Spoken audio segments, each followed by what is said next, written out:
Kalıcı bir barış yapılsın. Gerçekten kalıcı bir barış yapılsın. Yani cezaevleri boşaltılsın. Ya tamam bir kereden olmaz. Yavaş yavaş hükümet de adım atmalıdır. Yani odur yani hükümetin de adım atması lazımdır. Bunun için de tecritin başta kaldırılması lazım. Tecritin kaldırılması şarttır. Çünkü olanaklar sağlanmalıdır. Kürtlerin önderi kim olduğu bellidir. Şu anda tecrittedir, Abdullah Öcalan'dır. Onun görüşü alınmadan, onun kararları benimsenmeden sonuca varılacağını düşünmüyorum ben. Barışın olması için öncelikle de siyasi tutsakların da bırakılması lazım. Hani şu an barış süreci devam ediyor. Söylenenler yapılırsa şu an söylenenlerle alakalı atılmış hiçbir adım yok. Bu açılım süreçlerinde söz konusu olan barış demeçlerinde söylenen şeyler ya hiçbir şekilde gerçekleştirmiyor. Sadece sözde kalıyor. Her yer bizim memleketimiz, her yer bizim. Bu ülke hepimizin. İnsanlar buraya geldiklerinde ön yargıların yıkıldığını görüyoruz. Herkes mutlu.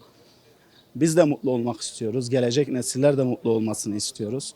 Katalonya'ya bakalım, İrlanda'ya bakalım. Oradan sonuç çıkarmak lazımdır. Yani bir gün barış süreci deyip de öbür gün Kürt yoktur dersen kusura kalma. Yine en başa dönersin.